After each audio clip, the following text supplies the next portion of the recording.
But as we all know, there are some invitations that have an RSVP. But for you to be able to be aware and to have this what we call respect to the celebrant, you have to respond to it, even though it doesn't appear in RSVP. That is an important key factor to attend a certain event. In a certain dinner, for example, a formal dinner, so I've been serving, I can no longer mention how many diplomat I am able to serve invitation day.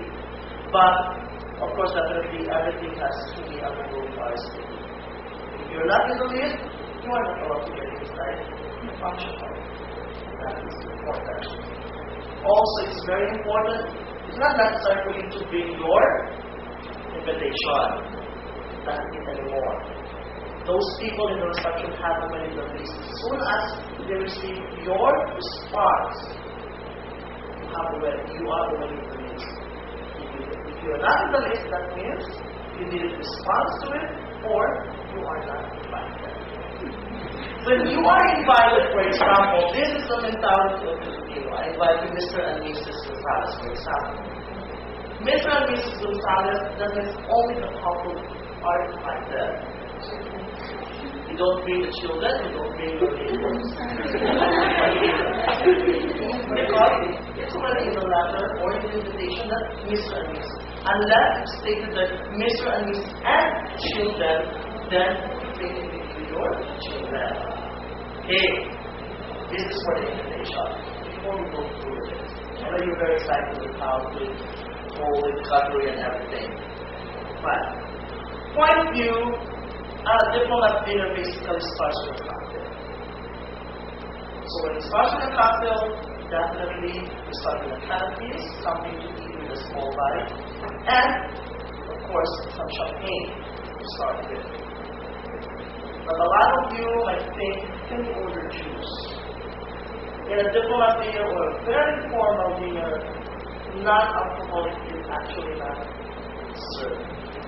Everything alcoholic. That is expected. Unless if the invited guest has a regular restriction, so that's why you have to respond to it, to a certain invitation or to a certain event that you are about to join, but you will request for a special instruction for your case. So I had this example from former ambassador of Russia. He told me that we only drink Chardonnay. So it's a white wine. So even though the main was requested is meat, but still we try to compensate what is necessary for him or what the preferences of the guest, which is basically Chardonnay. It's a white wine. That's one variety of white wine, and it's most commonly served for a certain dinner. Okay. So in a certain cocktail party, of course, they can have more champagne. That's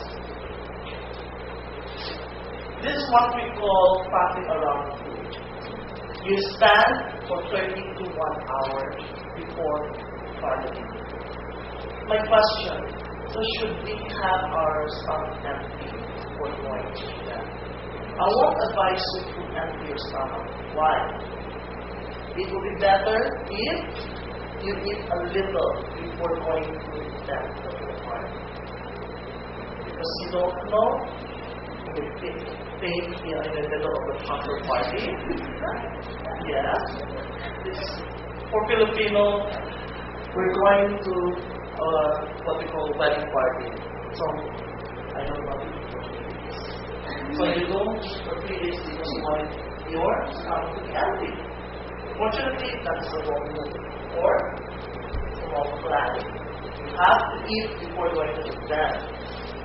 Cocktail party is basically finger. You stand for 30 to 1 hour. You do chit-chat with your fellow guests. And when you talk with them, you of course definitely hold the alcohol in the champagne glass. Definitely you wouldn't stand.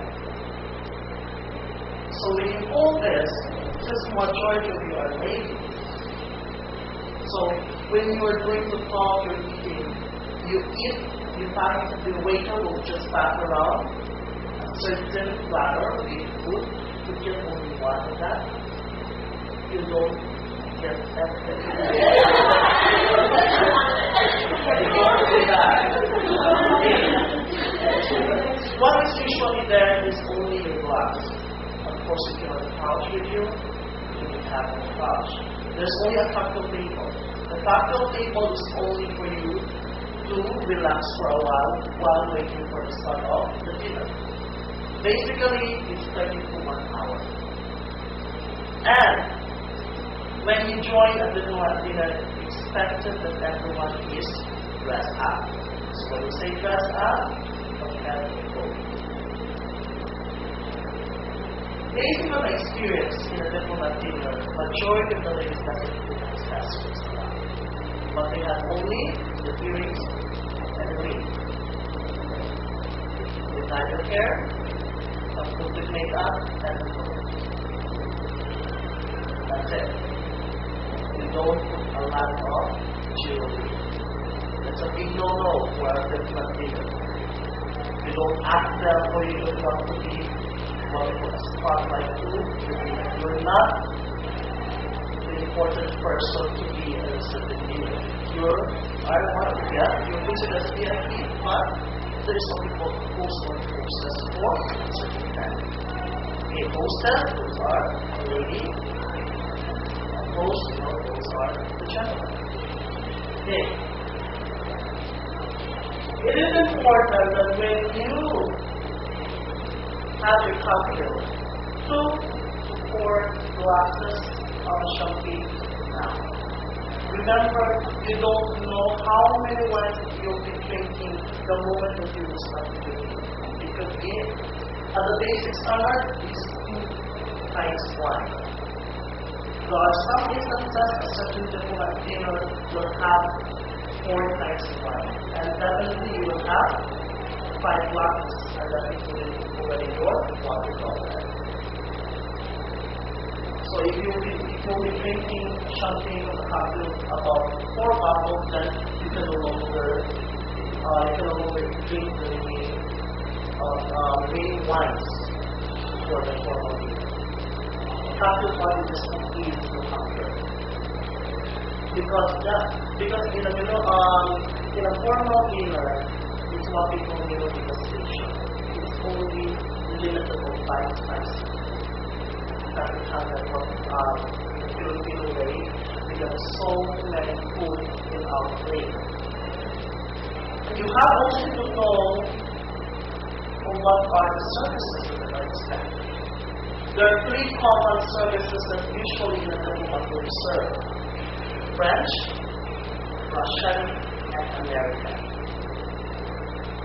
But in my experience, I want to combine the 3 approach. Because some people that some food should be served in a French way, which you need a clothing, or you need a show much before the guests start, or before the first course will be served. Russian, because there are some food that needs to be French, or what we call dish out service. So Russian service should be applied. American, because usually American is actually considered as a casual service. But most of the fine dining nowadays are applying this one as part of fine dining service. Because a lot of people, they tend to know everything that once they dine in, they know everything. But you have to know yourself, what are the approaches as ing.ana. So these are the 3 important approaches that we usually use for a diplomat dinner. American services usually have only 4 main courses. The rest of the courses will have Russian and French service. That will depend on the service that you want to use during the diplomat dinner. Okay. Are there any questions for this?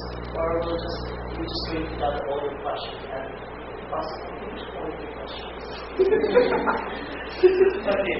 To be honest, I'm not really comfortable with the camera around. It's okay. Alright.